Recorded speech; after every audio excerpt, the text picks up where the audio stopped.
Sarathkumar அணிலேருந்து போட்டியிடக்கூடிய SSR Kannan அவர்கள் நேரலையில் பேசிக்கிட்டு இருக்காரு. அவர் என்ன தகவல்கள் கொடுக்குறாரு அப்படின்றத பார்க்கலாம்.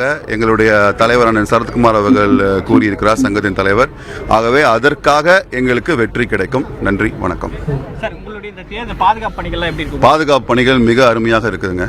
அவர் ஜட்ஜையா அவர்கள் மிகவும் அருமையாக பார்ப்பீங்க, எத்தனை காவல்துறையினர் இருக்காங்கன்னு சொல்லிட்டு ரொம்ப அருமையாக இருக்கிறது, ரொம்ப திருப்திகரமாக இருக்கிறது.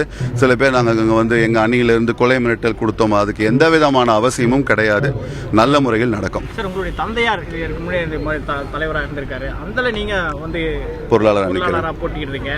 அது மட்டும் ஒரு பாரம்பரியம் இருக்கு.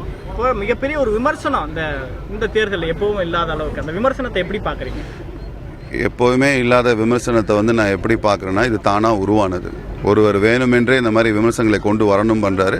பட் அதை நாங்கள் வந்து எப்படி நாங்கள் அதை முறியடிப்போமோ அதை நாங்கள் முறியடிப்போம். தேர்தல் முடிந்த பிறகு சுமூகமாக கண்டிப்பாக நாங்கள் வந்து ஒற்றுமையாக இருக்கும்னு நினைக்கிறோம்.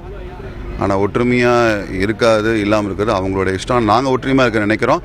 அவர்கள் வந்தால் நாங்கள் ஒற்றுமையாக இருப்போம். ஆனால் உள்ளே வரும்போது குற்றம் நடந்தது நாங்கள் சொல்லக்கூடாது, அதை வாபஸ் பெற வேண்டும். நாங்கள் ஒற்றுமையாக இருப்போம். வணக்கம்.